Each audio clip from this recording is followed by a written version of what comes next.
almost 40 minutes. I have one job. At least you didn't forget the street. I remember the street. Hey, thank you. See, she's not on my side. She's calling it like she sees it. Yeah. It should be fine now. Sorry, I apologize. Oh yeah. It's fine.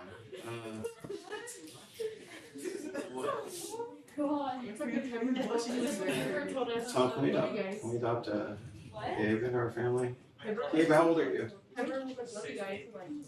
When did you turn 16? Oh, you'd be a middle child then.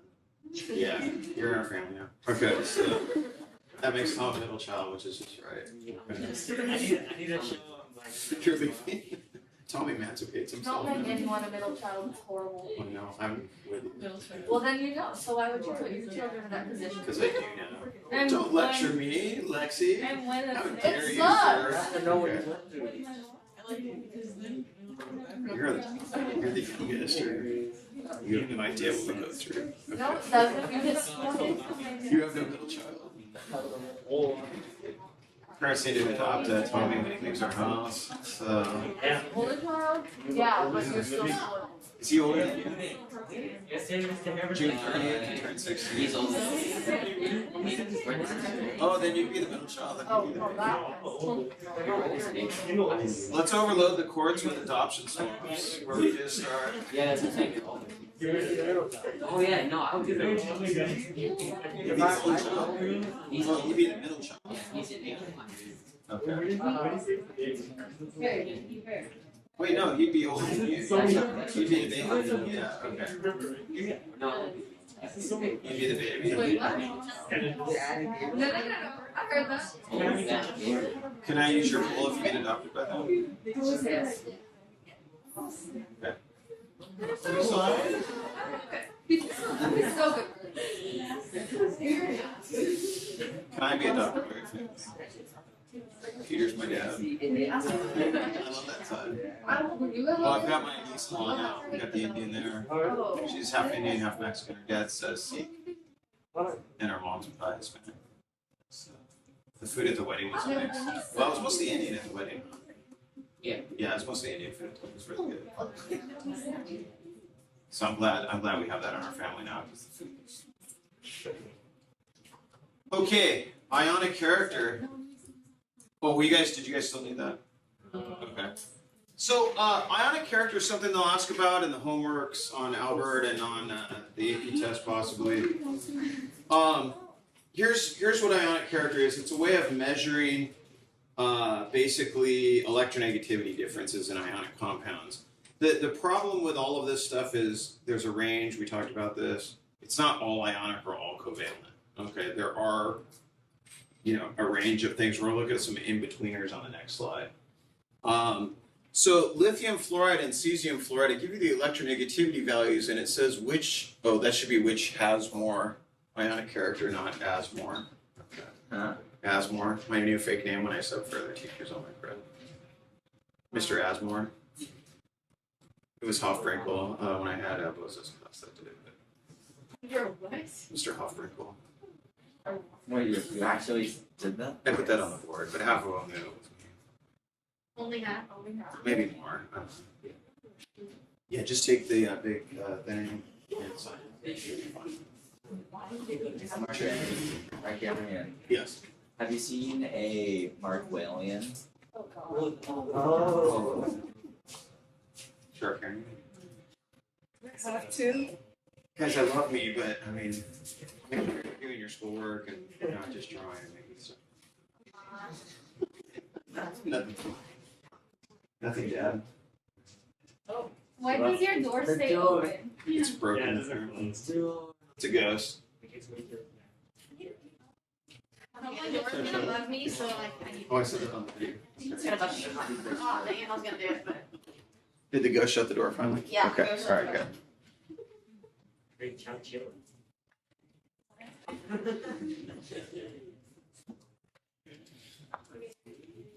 Okay. Which would have more ionic character? Yes. The bigger the electronegativity difference, the higher the ionic character. Oh, no, CSF. Yeah, be CSF. Yeah. Why? Because there's a bigger difference in California Scholarship Federation. Okay. So we look at let's look at CSF, the compound cesium fluoride. This is a 0.7. This is a 4.0. Same as my GPA in college the first year. And what's the difference? What about the other years? 3.3. I don't know. I don't know how to say it. Oh, punto. Yes. I always feel like I'm going to say a bad word when I go for that one. 3.3. Remember, you're on a stream. I know, but I said punto. Don't say the M that loud. Don't tell me what to do. All right. The camera's not even on me right now. It's just me yelling at a student. Okay, this guy is a difference of how much? 3. In German, that would be drei. Right. 1, 2, 3. 9. Sie. Da. No. Ja. You went from like 3 different Jawohl. All right. So the more ionic character would be the one with the bigger electronegativity difference. Okay. So all we're saying is it's more ionic than the other guy. Okay. So you're ranking ionic compounds basically by how ionic they are. So if there's less of a difference, there's a little bit more of a sharing thing that could be happening there at some point in time as the electrons are moving around. When it's a bigger difference, there's like less sharing and all taking and giving. So now we're in AP, we look at, okay, it's not just them constantly transferring. There are points where they might be sharing for a little bit and then transferring. Yeah. So the more electronegativity is more ionic character. More ionic character. Yeah, so the bigger the electronegativity difference, the higher the ionic character. It's more. Yeah, for sure. So that's something we'll look at more later, but we want to introduce the concept. They want you guys to know what it means and how to figure it out. Okay. You don't have to memorize electronegativity values, you just have to know how to interpret them. Or look at a periodic table and go, okay, if I look at CS, that's really low electronegativity. Lithium's way higher electronegativity. So you don't even have to have the numbers if you know the trends. Really know those trends. If you didn't do well in that part, make sure you know those trends. Okay. Again, it's really, if it has more ionic character, there's less sharing of electrons and more taking and giving. Because remember, the electrons are constantly moving around. So really, when we say giving and taking, there's a range of it. Some of them give and take more, and some share a little bit. Yeah, and that's going to bring us to the next slide, actually. We're going to look at one that's like right down the middle between the two. Yeah. It's a little more complicated in AP. You're seeing the real stuff. And in regular and honors chem, we give these generalities, like they can only have 8 electrons when they're full. They're either ionic or covalent. You know, it's like, well, okay, the in-betweeners, this is my term, not College Board. The in-betweeners are things like HCl. Okay? So hydrogen is a non-metal, which means when it's with chlorine, it's really a molecule, but when you look at the electronegativity differences, it almost borders on being ionic. Okay? So HCl will, let me look up the, we have HCl. H is, I think it was 2.1 was its electronegativity, and chlorine is like close to, it's like 3.5, I think. Okay. 3.5 or it's close to 4, I can't remember. But that's if you subtract those two, you get an electronegativity difference that's 1.4. Now, that's still covalent, but 1.7 gets it to ionic. So when you put it in water, it actually forces it to separate, and it will separate into ions. So you end up with this becoming H plus dissolved in water, and this becoming chloride dissolved in water. When it's a gas, it stays together as a molecule. When it's put in water, it breaks up into ions, so it's kind of in between. Okay. And in your stomach, you have those ions dissolved in water. You have hydrochloric acid in your stomach. Okay. low concentration, but it's there. So this comes up again in acids and bases. We wheel back around to this, but we want to get the basics down.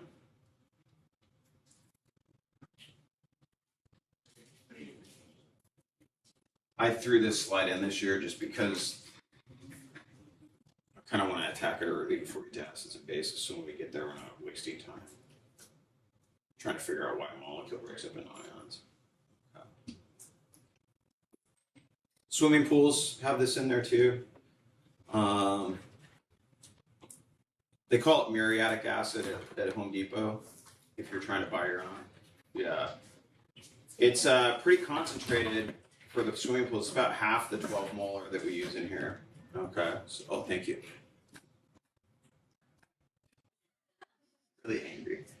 I can't tell though. Okay. What was your name again? Oh.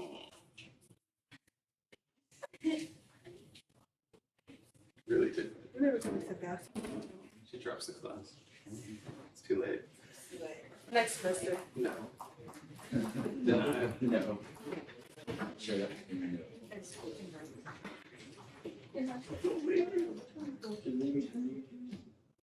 All right. We good? What? Well, I gotta go. We'll take pictures. Really? You don't get baby cups anymore. Markarian. Yeah, you a Montarian? Yeah. Tom just slowed out this. That's for You're slowly killing him. We don't need the list. Not right now, but yeah. Maybe you're making the list? Okay. All right. I'm fit. Post it to classroom. Yes. Okay. We can just slide it from the bottom. She said, Taylor, that's awesome. Is that my picture from last year that was on the school website? I'm pretty sure it's the same one. Uh, They don't update that. No, they don't. well, you know his job that is. Huh? Lopez. Oh, well, He's in charge of the school website update. that's why, yeah. He's not even on time to class half the week, so. Fired. No, we can sit down. Stop it. Stop it, Appen, for being late to class. Well, no, guys, we're not. Should I stop- We're should I not stop alone that? in there. Don't Like, through that. normally an adult's in there, that's just he's not always on time. Here's other things to do, but they're gonna get done. No, he.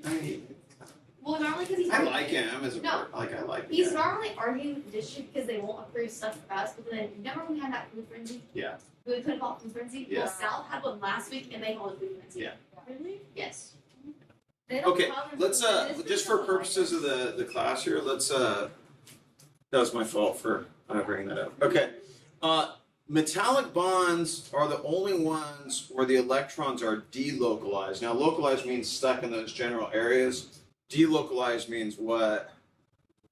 Yeah, they're free to roam around wherever they want. Okay, and they do. So every time light hits something metallic like this, those electrons are jumping, falling, giving off light. They're really loosely held there. They're moving around real easily, and you can run a charge through them. You know, we could hook up a car battery to the door handle, and when somebody goes to the bathroom, when they come back and they grab the door handle, what happens to them? They get shocked. Yeah, that might kill them, actually. I'm not going to do it, obviously, but I'm just saying it would. You could. I've seen people. Well, Home Alone. It's a good Home Alone trick. Yeah. I think you should. I have a thing about jail. Yeah, that's not happening. I could use a small 6-volt battery on there. That's not a lot of amps, but I think it's still I'll bad. test it out. I'll do it at home. All right. I'll try it out on my kids. Okay, so the electrons are not associated with any individual atom, but from a C that is shared among the metal ions. Okay, the C's in quotes, obviously. But the metal ions are all here, and the electrons, the valence electrons, are all scattered throughout. So if I hook up a battery to this, the electrons from the battery will push into the metal and push the electrons that are here out the other side or out all over the place. Okay. So same thing with heat. If I put heat through there, now these guys start vibrating, and the electrons don't keep them locked in place real tight. And as they vibrate and hit each other or come close to hitting each other, it generates heat that gets sent through the metal. Okay. So metals have very specific properties, and it's all of it. If you get nothing else out of metallic bonding, all of the properties of metals are tied to the fact that the electrons are delocalized. You can bend them because those electrons can move. You can shine lights on them, get them to be shiny. You can run electricity through them very easily. You can get them to heat up and transfer heat. They have low specific heat capacities. The heat transfers through real fast. All of that stuff is because of that first bullet point. Know that for sure. All those properties of metals are because of that. Okay. Because they might hit that really hard, either in the multiple choice or the free response. And the knowledge of that helps you answer questions that aren't even directly related to that.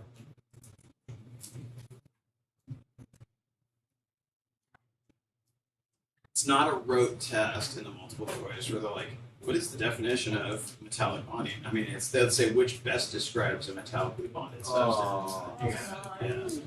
And some of them, well, they're all. Yeah. So, what do you see in the outwards? I mean, you see how the outward questions are.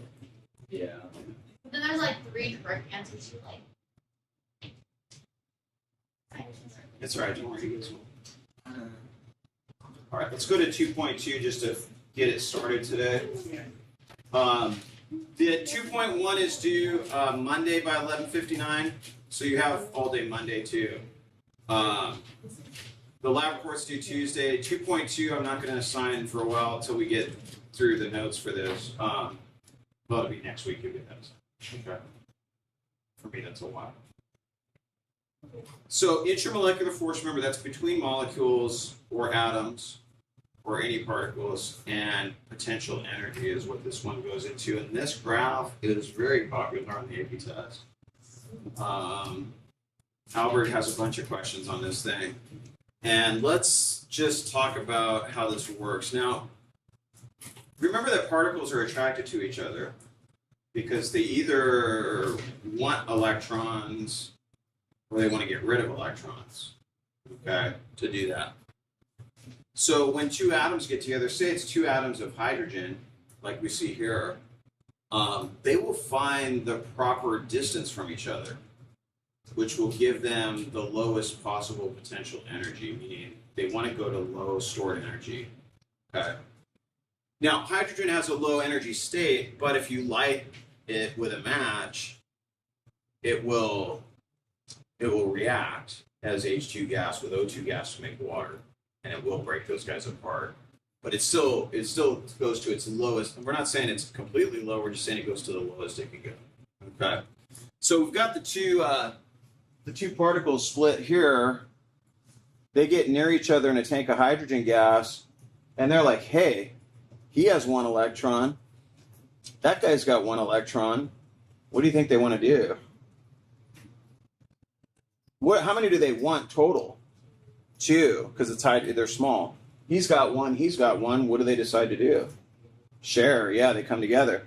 So when they come together, you get those guys as H2. Now, let's say they're coming together, and my fists represent the two atoms. They come together. There might be a point where those nuclei get too close to each other. Why would that matter? What's the charge on the nuclei? What's the charge on every nucleus?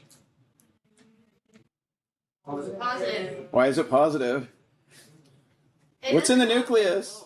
Protons. What do they do when they get too close to each other? Repel. So they're too far apart here. They're like, oh, let's get together. But if they get too close, they're like, oh, let's repel. And then they spend most of their time trying to find the right distance. And that's why they vibrate in place. What do solids do? They vibrate in place. What do liquids do? Yeah, they move around each other. What do gases do? They're all over the place. Okay. So hydrogen gases will do that, but the hydrogen atoms will also be like trying to find that just right. Once they find it, they'll slow down there, and then the molecules will be vibrating in place, but the single atoms will basically be holding that position. Okay. For hydrogen gas, the distance between those nuclei is perfect for them at about 74 PMs, which is a picometer, which is a trillionth of a meter. Okay. So at 74 trillionths of a meter, two hydrogen atom nuclei will be that close to each other. The two atoms will be that close to each other, from nucleus to nucleus. Okay. Meanwhile, when they get to that distance, they'll be at about negative 436 kilojoules per mole. That means they're not at negative energy. The change is negative. Okay. So going from that state up here to down here, they're going to drop 436 kilojoules per mole of energy. So that's why they want to be together. Low energy. Okay. If they go beyond that, the repulsive forces cause the energy to go way up. And they don't like it, so then they come back to this. So they start out here, they accidentally do that, then they go back, and it basically settles in right around there. Okay. And I know that's a lot of description for what's happening, but they require that from you guys on the AP test. Okay. They want to know why those guys go to 74 picometers, and that's because it's the lowest energy state they can get to. All atoms want to get to lowest energy. This for hydrogen. Yeah, this is those numbers are for hydrogen only. If you looked up other graphs like this, you would see different distances and energies between them. This works for ions too, like the ion, but for ionic compounds, the energy drop is usually way more. So you get there. That's why they're solids at room temperature. They really want to be low energy. Okay. Now there is a law that comes up with this stuff. You got a radius. Or an R distance, the distance between the two nuclei. It's your buddy Coulomb. Yeah. Coulomb's law. Such a great law. Let me just go. I'm not going to make you guys do the next slide, but I want to give you a preview. Oh, that is that's Coulomb. He's never heard. He's never learned. Charles Augustin de Coulomb. Yeah. He hasn't really laughed, but yeah, he's always here, that son of a gun. Yeah.